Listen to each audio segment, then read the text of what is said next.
दोस्तों नमस्कार, मैं हूं संजीत कुमार और आपने देखना शुरू कर दिया है बिहार टीचर पॉइंट। दोस्तों, कुछ नियोजित शिक्षक भाई बहनों के मन में आज भी ये भय व्याप्त है कि क्या हम नियोजित शिक्षक बने रहेंगे तो क्या हमें कोई खतरा है।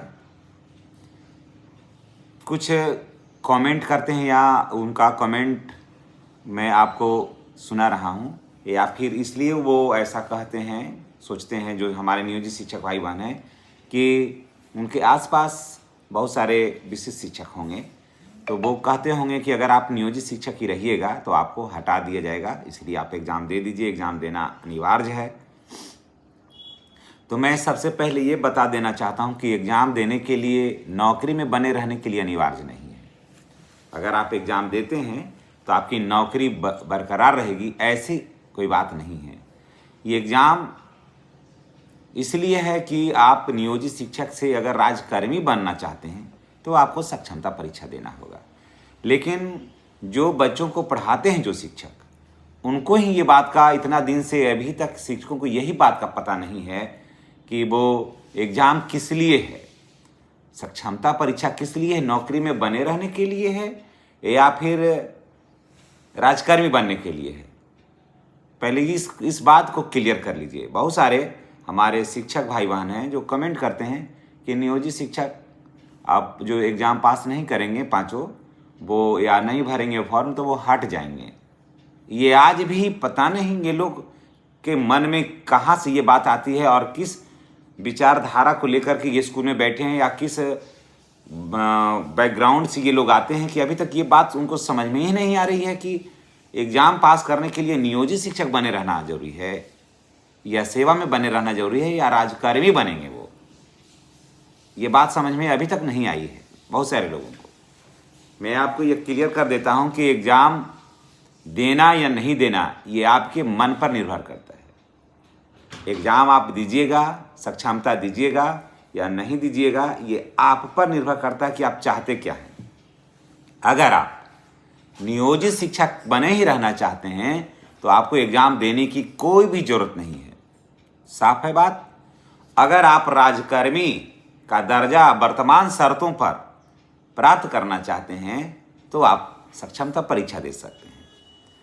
अभी भी जिनके मन में डर है, जिनके मन में संशय है, जो नियोजित शिक्षकों के मन में संशय है, अभी एक एग्ज़ाम बाकी है, 4 हुआ है, 5 अभी बाकी है।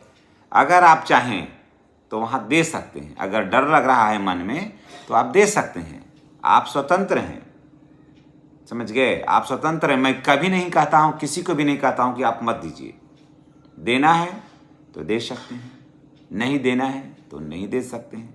ये आपके मन पर निर्भर करता है। सेवा में बने रहने के लिए सक्षमता परीक्षा तो बिल्कुल ही नहीं है। राजकर्मी का दर्जा प्राप्त करने के लिए वर्तमान शर्तों पर, जो शर्तें अभी है उस शर्तों पर अगर चाहते हैं तो आप दे सकते हैं। इस बात का उल्लेख कई बार हमारे माननीय मुख्यमंत्री ने भी किया है, शिक्षा मंत्री ने भी किया है, और फिर भी आप लोग कहते हैं कि हट जाएंगे शिक्षक, ये हो जाएंगे शिक्षक। अपने मन की बात करिएगा, आपके मन की बात होगी क्या।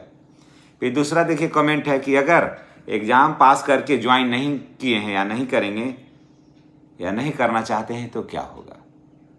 अगर आपने एग्ज़ाम दे दिया है, अगर आपने एग्ज़ाम दे दिया है, सक्षमता दे दिया है और आप पास कर गए हैं और चाहते हैं कि पास तो कर गए हैं लेकिन हम राजकर्मी नहीं बनेंगे, तो आप नहीं बन सकते हैं। काउंसलिंग में शामिल ही नहीं हुई है, फिर आप नहीं बन सकते हैं उसमें। आप इसमें कोई दबाव नहीं है कि आपने एग्ज़ाम दे दिया है, आप एग्ज़ाम दे दिया है, आपको हर हाल में काउंसलिंग में शामिल होना होगा, ऐसी भी कोई बात नहीं है। अगर हमने एग्ज़ाम दे दिया, नौकरी में ही करते हैं, एग्ज़ाम दे देते हैं, सारा कुछ हो जाता है, नहीं ज्वाइन करते हैं तो क्या होता है, घर से बुला के पकड़ के ले जाता है। अगर कोई भी भाई बहन है एग्ज़ाम दे दिए हैं और नहीं चाहते हैं कि नहीं जाएं, हम नहीं बने, राजकर्मी का दर्जा हमें नहीं चाहिए, हम ठीक हैं, जो हैं सो ठीक हैं, हमको इससे ज़्यादा कुछ नहीं चाहिए, हम घर के पास हैं, वर्तमान सारा कुछ ठीक है, सेवा भी बहुत ज़्यादा लंबा नहीं है, तो हम इतना ही पर रहेंगे तो ठीक है, कोई टेंशन नहीं आपको, आप नहीं भी जा सकते हैं। फिर है कि एग्ज़ाम पास करके भी नियोजित शिक्षक में हैं, एग्ज़ाम पास कर लिए हैं और उसके बाद भी नियोजित शिक्षक में ही हैं, क्या गलत है या सही है? देखिए, एग्ज़ाम पास कर लिए हैं, अभी भी आप नियोजित शिक्षक में हैं, आपको लग रहा है कि नियोजित शिक्षक ही ठीक है, तो ठीक है, कोई ज़्यादा परेशानी नहीं है। और बहुत सारे जो लोग हैं जो एग्ज़ाम पास करके फिर विशिष्ट शिक्षक में ज्वाइन किए हैं, उनको लग रहा है कि वहाँ ठीक है, एनपीएस है तो वहाँ भी ठीक है। तो ये सब है आपके मन पर। सरकार यहाँ पर कहीं कोई न दबाव बनाई है न दबाव आपको बनाएगी, समझ गए? न सरकार दबाव बनाई कभी कि आप एग्ज़ाम दीजिए, या न सरकार दबाव बनाएगी भविष्य में कि एग्ज़ाम आपको देना होगा। अगर आप राजकर्मी का दर्जा पाना चाहते हैं, प्रमोशन लेना चाहते हैं, जैसे अभी है स्नातक ग्रेड में प्रोन्नति का मामला है, जो डॉक्यूमेंट जमा नहीं करेंगे ग्रेजुएशन करने के बावजूद भी, तो सरकार क्या कहेगी कि आप जमा करिए जी, आपको देंगे हम प्रमोशन। अगर लेना चाहते हैं तो ले लीजिए, नहीं लेना चाहते हैं तो नहीं ले सकते हैं आप। ठीक है, ऐसी स्थिति है। तो जितने भी नियोजित शिक्षक भाई बहन हैं, मैं उनको फिर कहूँगा कि नियोजित शिक्षक बने रहने के लिए या नौकरी में बने रहने के लिए एग्ज़ाम जरूरी नहीं है, समझ गए? एग्ज़ाम तब जरूरी है जब उनको राजकर्मी का दर्जा हासिल करना है तब, या फिर अगर नियोजित शिक्षक ही बने रहना चाहते हैं तो आपके पास सक्षमता परीक्षा का जो सर्टिफिकेट है यही सफिशिएंट है।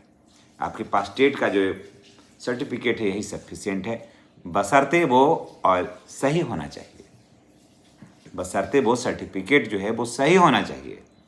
ऐसा नहीं कि गलत सर्टिफिकेट लेकर के बैठे हैं नियोजित शिक्षक में तो गुजारा हो जाएगा, तो ये संभवतः बाद में मुश्किल हो सकती है, समझ गए? मुश्किल हो सकती है।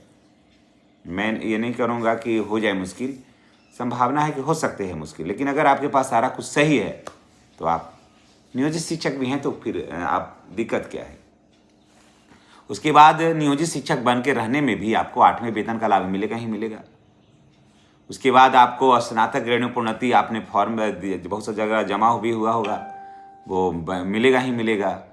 तो फिर यहाँ भी तो है, कहीं कोई दिक्कत नहीं है। अगर ऐसी बात होती तो ज़रा सोचिए कि कोर्ट बार बार क्यों कह रहा है कि नियोजित शिक्षकों को प्रमोशन आप दे दीजिए, नियोजित शिक्षकों को प्रमोशन दे दीजिए, ताकि नियोजित शिक्षक जो हैं वो इसके हकदार हैं, इनको लाभ मिले। और मैं आपको बता देता हूँ कि नियोजित शिक्षकों को प्रमोशन ही नहीं मिलेगा, 5 साल और 8 साल का प्रमोशन तो अविलंब मिल रहा है, तो इनको एरियर भी मिलेगा, समझ गए? इनको एरियर भी मिलने वाला है। इसलिए अगर नियोजित शिक्षक ही बने रहना चाहते हैं तो आपके लिए कोई गलत नहीं है, निर्णय आपका बहुत ज़्यादा गलत नहीं है। और देख लीजिए कि उम्र क्या है, अगर उम्र 12 साल 10 साल अगर आपकी सेवा बची हुई है तो आपको नियोजित शिक्षक बन करके रहने में भी कोई आपत्ति नहीं है। अब बच गया विद्यालय में सीनियर जूनियर ये वो, तो ये सरकार के लेटर पर निर्भर करता है कि सरकार क्या कहती है और नियम क्या कहता है। ये तो बाद की बात है, उस पर बाद में चर्चा हो जाएगी, ऐसे वीडियो बहुत ज़्यादा लंबा हो जाएगा, ये तो बाद की बात है। लेकिन मैं एक चीज़ तो मैं अवश्य कहूँगा 20-22 वर्षों के अनुभव में कि सारा मैंने देखा, विद्यालय भी चलाया, अभी तक चला रहा हूँ, सारा कुछ देख रहा हूँ मैं ये कहूँगा अभी कि जो मज़ा सहायक शिक्षक में है ना, जो शांति और जो सुकून और जो अपनापन और उसमें मिठास जो सहायक शिक्षक में है ना, वो विद्यालय संचालनकर्ता में नहीं है, समझ गए? सीनियर कौन, जूनियर कौन, ए कौन, ओ कौन, रजिस्टर में आगे हाजिरी बनेगा, पीछे हाजिरी, इस सब उलझोल में मत पढ़िए। मैं तमाम नियोजित शिक्षकों को कहूँगा कि नहीं पढ़िए, खूब बेहतर शिक्षा दीजिए। हर दिन अपने बारे में सोचिए कि आज क्या करना है, ये सोच करके जाइए, मुस्कुराते हुए जाइए और मुस्कुराते हुए आइए। और विद्यालय में बाकी शिक्षक क्या कर रहे हैं, कौन किससे जल रहा है, कौन से क्या विवाद है, इन सारी बातों से आप दूर रहिए, बेफिक्र हो जाइए। ये सब चीज़ें यहाँ पर चलने दीजिए, आप यहाँ हो जाइए, एकदम उड़ते रहिए यहाँ। इन सारे इस लेयर में जो है ना आप टच ही नहीं करिए। देखिए सर्विस बहुत ही मज़ेदार रहेगी बनी हुई, और देखे भी होंगे आप लोग तो स्वयं अनुभवी हैं, मेरे साथ ही काम कर रहे हैं तो अनुभवी हैं ही आप। इन सब चीज़ों से ऊपर उठ करके काम करिए, छोड़ दीजिए बाकी सब चीज़ों को, सब बहुत कर लिया, 20 वर्ष कर लिया, अब नहीं। तो चलिए दोस्तों, इसी के साथ हम आपसे विदा लेते हैं। सेवा में बने रहने के लिए सक्षमता अनिवार्य नहीं है, राजकर्मी बने रहने के लिए सक्षमता जरूरी है। धन्यवाद तमाम नियोजित शिक्षक भाई बहनों को। आप टेंशन मुक्त होकर के कार्य करिए, क्योंकि आपको टेंशन लेने की अब कोई ज़रूरत ही नहीं है। सारा बाधाओं को आपने पार करके 20 वर्षों में सारा कुछ आपने फिनिश कर दिया है। अब आप आराम से और चैन से सेवा करिए। धन्यवाद। चैनल को हर हाल में सब्सक्राइब करिएगा, ये मेरा विनम्र निवेदन है।